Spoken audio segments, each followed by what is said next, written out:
describe John Burroughs. Where was it located at? And describe the students and the environment. All right. John Burroughs is like off of I think it's Wilshire or Beverly, one of them streets. But anyway, it was cool. They had preppies, stoners, gangsters, and that's back when they had them members only jackets, the shoes with the penny in it, the penny loafers with the penny in it. They was flooding, and they had the Argyle socks.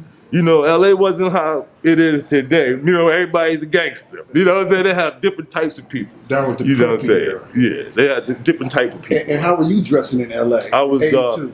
Were you b-boyed out? I was a little, I was trying to be, man. You know, I needed the ends, but I had my Lees, you know, my La Tigra or whatever, you know. But yeah, I was more like New York dress, no doubt. But then I got into my Levi 501s because they had the rack over there at Sears. I had to get them, you know. So look, when did you start noticing hip-hop style graffiti popping up in LA outside of Soon? Okay, I started seeing little tags like, you know, Minor, he'd have a tag there, Rival. And then I went to the east side, I saw Crime and Risco. And you just see little tags. And then they started getting into throw-ups. You know what I'm saying? They started seeing more throw-ups and stuff like that. And then it wasn't really a big scene. It was not too many people really doing that at all. You know, they make it like, I be hearing people saying, I was running in 82. Bullshit. They be lying. They be straight up lying. I don't know where they get their information from. I would have seen it. You don't think if I came to another state, I would love to meet another writer and go out with him. You know what I'm saying? That would be my buddy.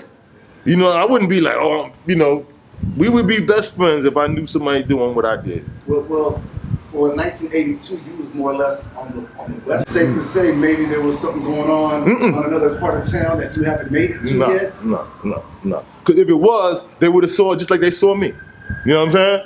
If you're on the east side, matter of fact, I moved to Pasadena, like as a couple of months after I got here. You know what I'm saying? I moved to Pasadena. So I would take the bus down from Pasadena, come through Hollywood, come through all these little spots, Glendale and all these little spots. You know, I'm looking always out the window looking for graffiti. Ain't none. It's no graffiti, man. Them dudes is lying, man. They ain't lying. You know? If they was, it might be maybe one piece in the alley. Was nobody really bombing, like getting up. You know what I'm saying? I wouldn't know. Trust me, I wouldn't know. That's the first thing I look for. That's how I told you, when you said, did I start seeing it? I started seeing Rival, Minor. They was getting out there, tagging. Alski, you know, Alski, but he was getting up a little, you know. Newsday. I talked to you a few years ago. I made a distinction between New York style graffiti and LA breakdance graffiti. Right. Oh yeah. See what that is? Can you explain that? Yeah. See what that is? That's like there's a dude. Well, a dude named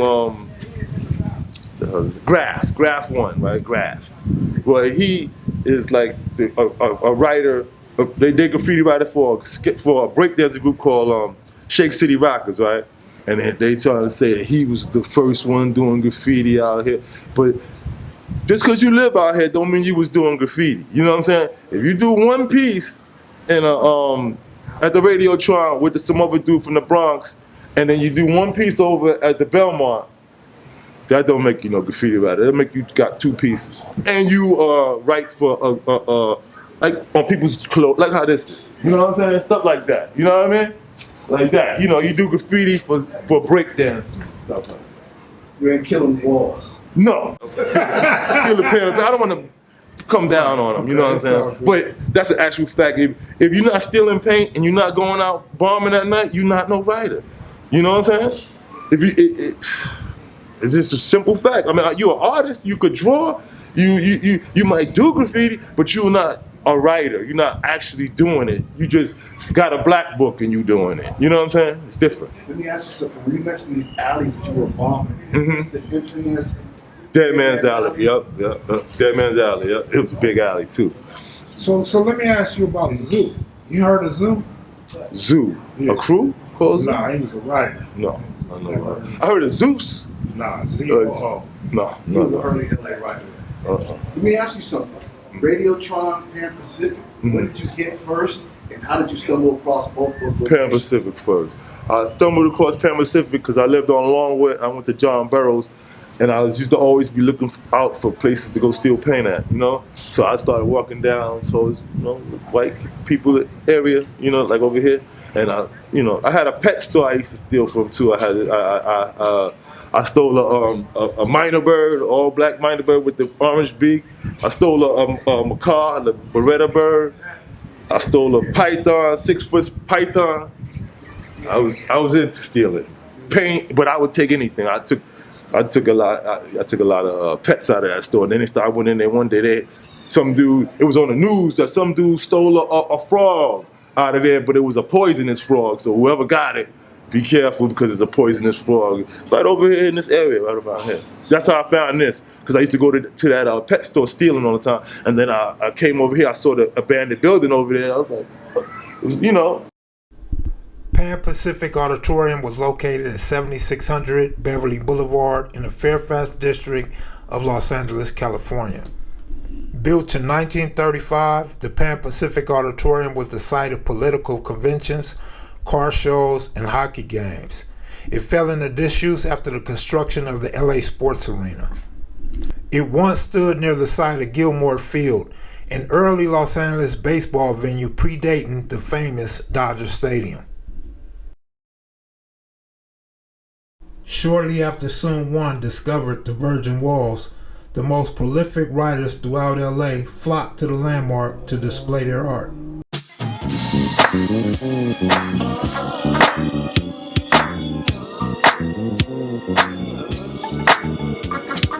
Ain't no stopping us now. We know. No stopping.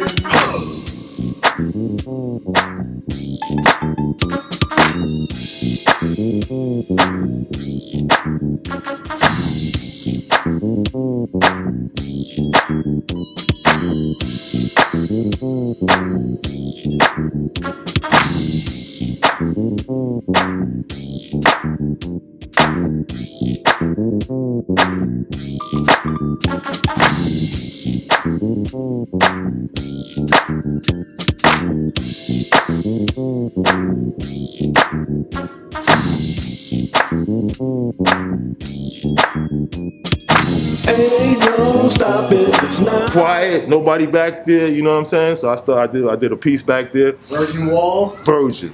I got pictures of how virgin they There are. wasn't no punk rock writing or... Oh, it might have been some transit writing, you know, but not something like that. You know what I'm saying? You know, you might see that. It was gang. Scribble scrabble. Not no art, not nobody claiming no name. It was gang or either in the hell. It wasn't no writing. You remember your first work at Pan Pacific? Yeah, it was a Soon burner that I did up there. It was burgundy, red, hot pink, baby blue. I'll show it to you in the pictures or whatever. And what year did you open up Pan Pacific? I went up there in '83. I went up there. I was walking through, like I said, I found the wall, I got the paint, I did my first burn up there. Nobody was up there. I did a couple more, and then that's how I started, because, like you say, you know, Minor and them, they white guys, they from this area. So they saw that over there, so they would come down there and looking at it, but they was scared to come close to me and legit, you know what I'm saying? So they would be far away looking, but one day, Rival came by, and he introduced himself. He said, whatever, is the Rival or whatever, and your shit is hard and all that. And, you know, that's how I met him. So Minor's your first native LA graffiti writer that you met? Rival. Rival is, I made some graffiti writers too. My man Dim, I made him a graffiti writer. I didn't make him, but you know what I'm saying? He was like a neighbor of mine, and then I got him into it. Yeah. And my man Trini Wingate. Wherever you at, Trini, what's up? So who started bombing Pan Pacific after you kicked it off? Who was it? It was just me, legit. I bought Risky up there. Like I said, Minor and Rival started going up there. And then it just became like a free for all. But I really didn't really go up there like that. You know what I'm saying? I just do my piece when nobody's around. You know what I'm saying? I wasn't up there when they was having picnics and all that shit up there, and enjoying life. I was up there back when they didn't even have the security guards. Then they hired some security guards to protect the building from the graffiti. You know what I'm saying? Because it got so bad. And then when they did that, the security guards, they was cool with me. They wanted me to do a piece with their names on it. So I did the whole, that's when I started getting the whole front walls. Because back when I was doing it, was illegal, so I wouldn't want to be right on Beverly Boulevard. You know what I'm saying? Big old piece. So I would be like more on the sides of Pan Pacific, where you can't see, where they can't see you at. You know what I mean? Now, Radiotron. Mhm. What made you gravitate to Radiotron? What was going on at Radiotron? It was music, hip hop, because it wasn't really the hip hop scene in LA took a while to catch on. It wasn't. Was it inferior to New York hip hop? I ain't gonna say inferior. It was just different. It was different because LA is more like funk, funk music, Do you remember who turned you on to Radiotron? Like, hey, buddy, you need to go check out Radiotron. Probably legit. You hear people talking about this place called Radiotron. But it was the graffiti that didn't make me go there. It wasn't that. It wasn't the graffiti or nothing like that, because that stuff was whack up there. That stuff was whack up there. So what year did you make it to Radiotron? About 84. And was there graffiti on the walls in 84? Yeah, it was. It was Craze and that dude and Graph. Craze and Graph. They had that. What you see in the movie or whatever. Crime and Rick, the K2. Oh yeah, they started. Yeah. They was out there too. Yeah. As a matter of fact, yeah, they was there. It was there too. They started. It was Crime. That's Rick. They the same person. So say Crime. Risco, he was the one doing a lot of the shit with Crime. Those were the two that was doing it. Shandu, he would, do a little something too. And then there was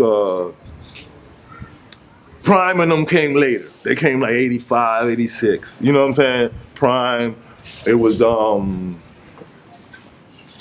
mostly Crime and Risco. Oh, what was going on inside Radiotron? Playing music. It was like a club, like a little. It was more like a little kid club, but at night it become like adult, like people in there smoking weed. You know what I'm saying? Enjoying themselves and just playing music. It was and break dances. There was break dancing in there, so there was break dances.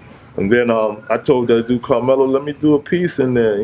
So I did a piece with this white kid named Ease.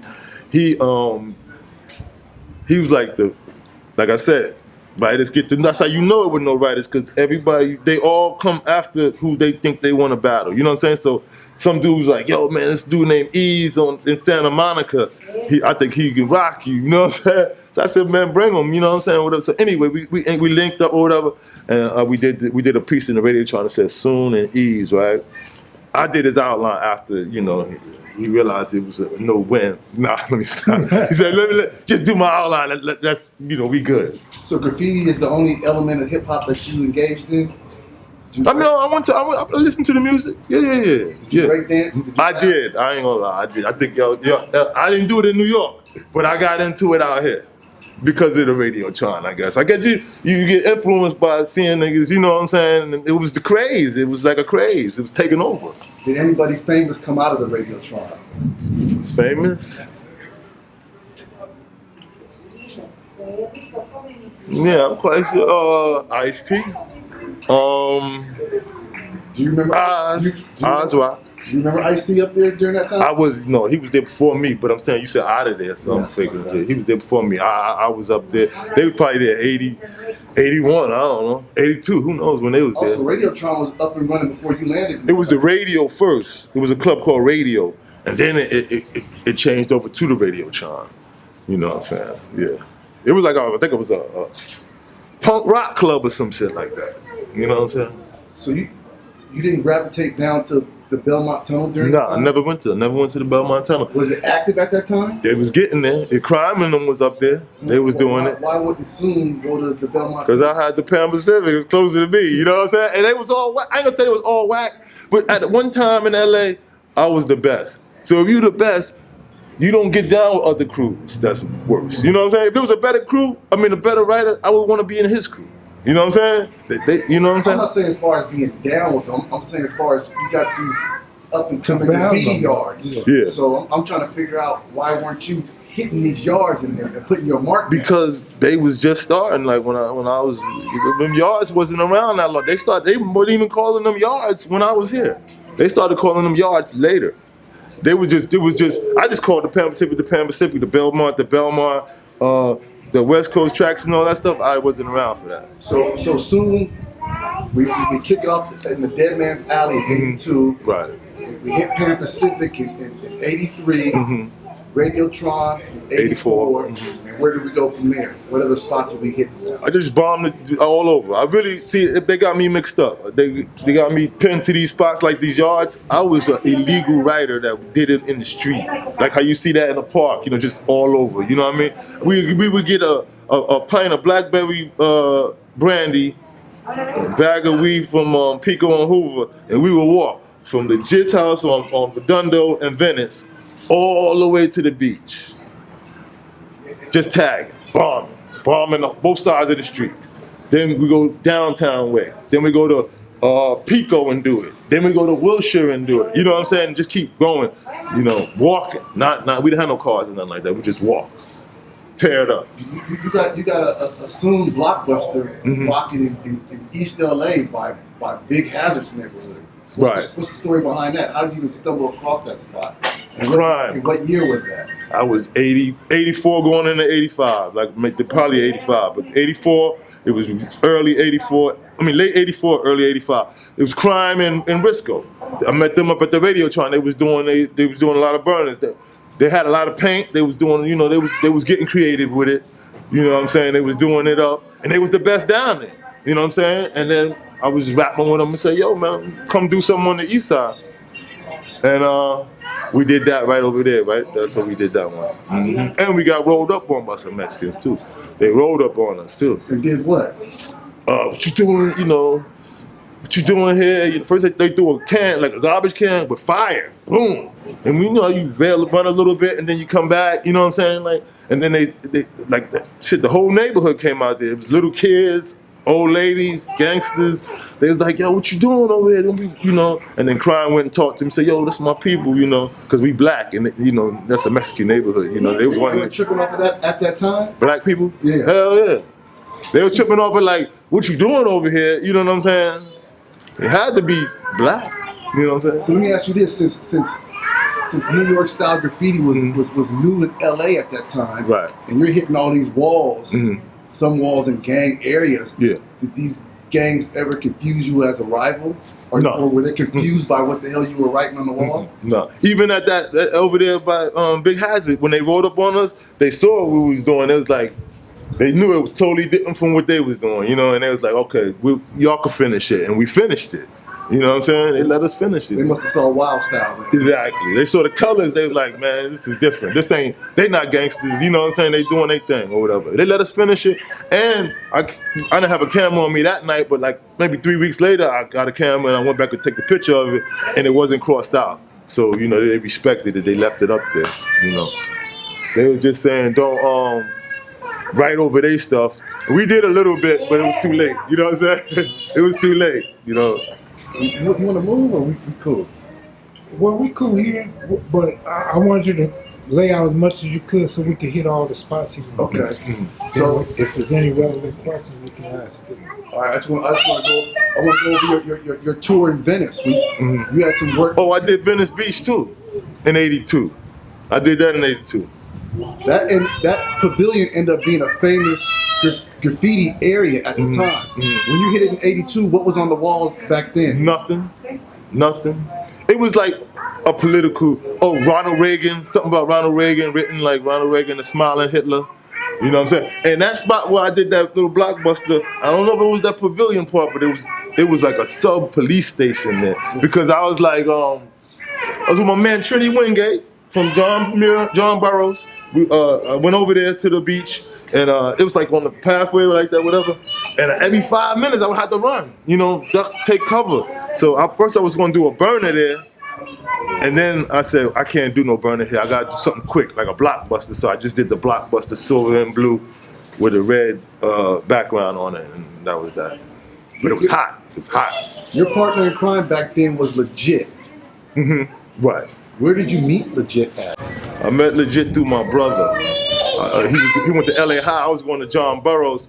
So my brother was in LA High. He said, yo, this is dude from New York.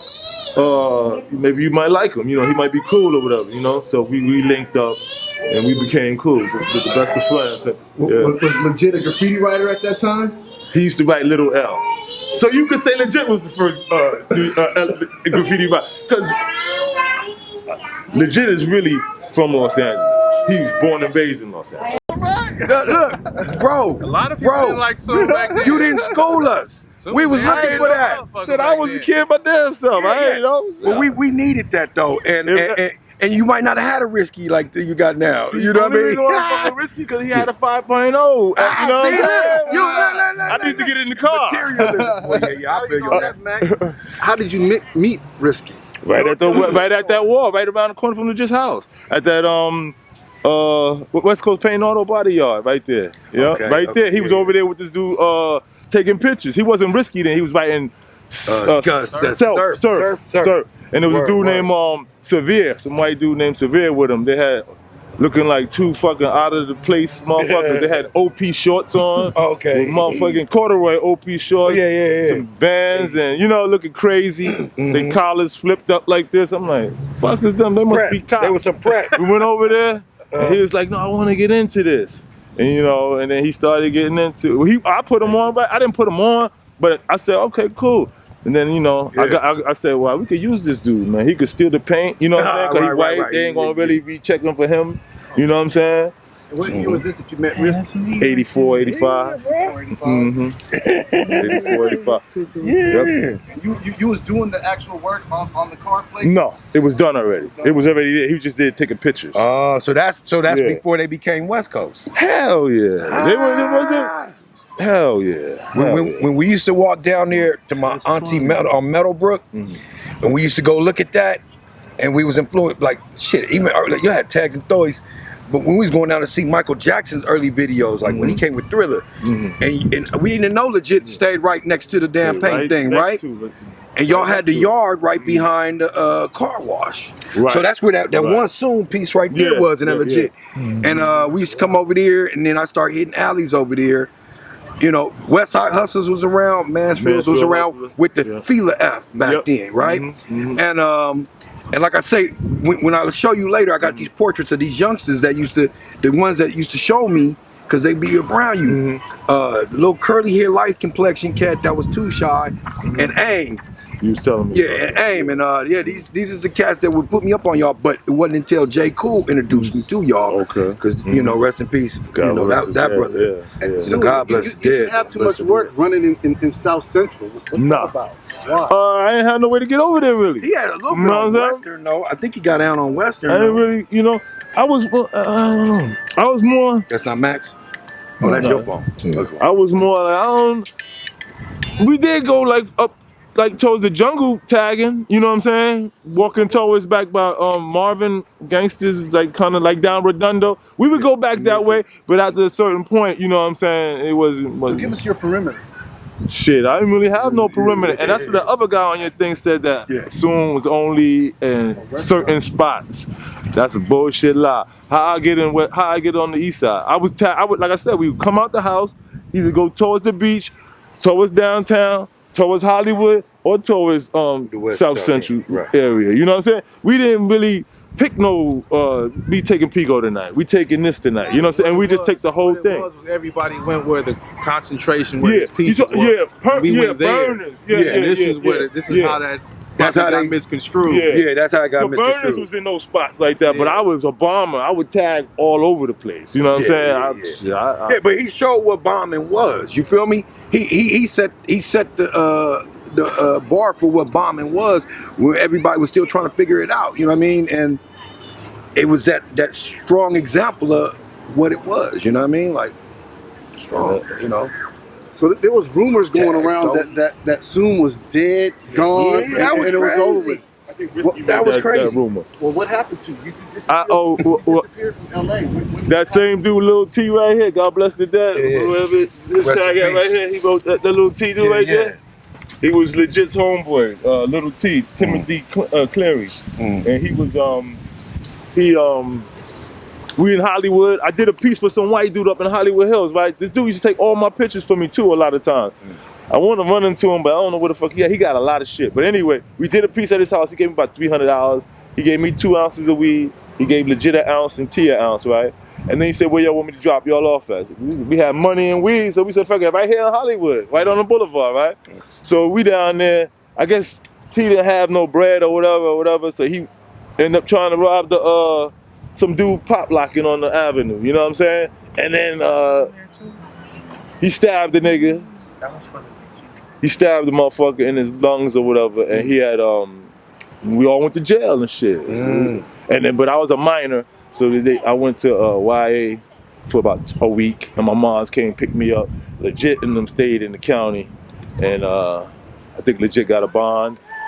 And T eventually ended up doing the time for it, because when we got that knife from Risky's house, it was one of them knives that you touch the button and you shoot out, like a stick out line. Yeah, because you know you can't bring nobody nowhere, man. They steal it. You know what I'm saying? It's not you, but the people you with. They gonna keep what they do. What they do. So you let them in their house. They taking shit. They young, you know. They stealing shit. They stole that knife, and he ended up stabbing a nigga in Hollywood, and we all caught attempted murder charges. And then from that, my man Sincere was like, "Yo, I'm going to New York." And I'm like, shit, I got a case coming up. I'm going with you. Legit, about you going with you. I said, I'm out here. We all just left one day. Didn't even think about it. It wasn't like a planned thing. Just like, yo, I'm going to LA. And I'm in New York. Well, I'm going too. We rode out there in a BMW and shit. By the time we got to New York, and the nigga had dope on him too, man. This nigga he got stopped in Texas.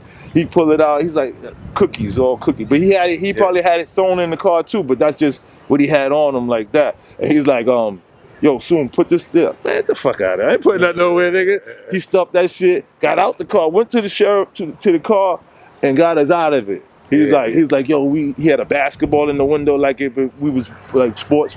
He said, we with the team over here. We trying to get to New York for this game, man. We don't want to, you know. He said, well, just follow me into the station. He's like, yo, man, we got to make this game. We want to bring it back home for whatever state we was in. Cops said, go ahead.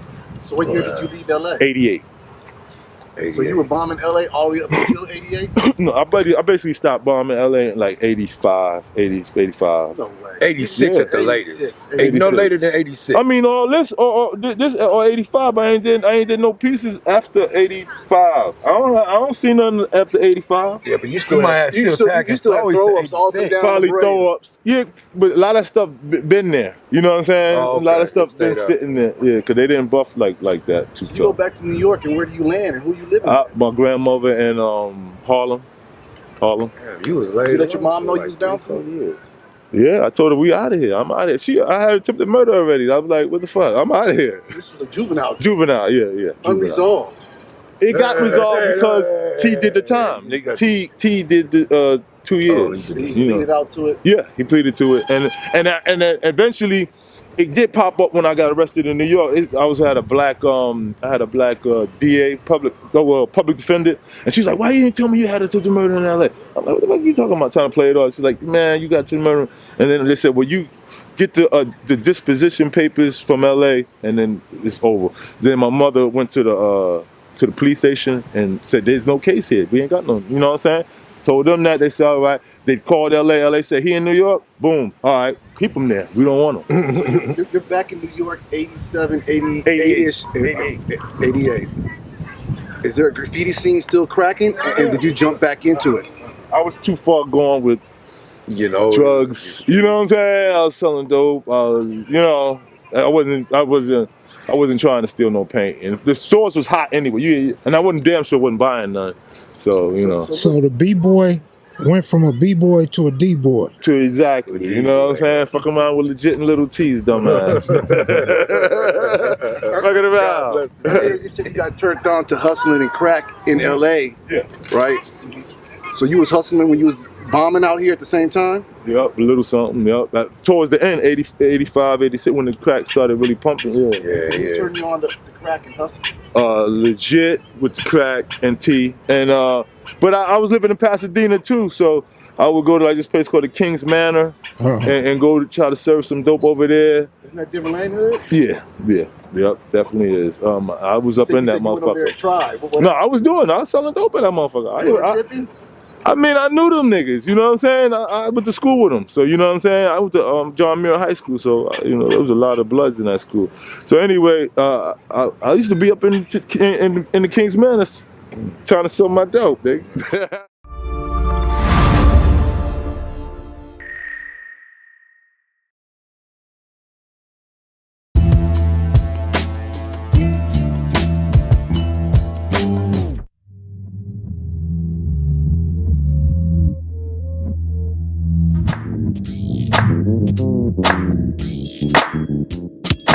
Ain't no stopping us now.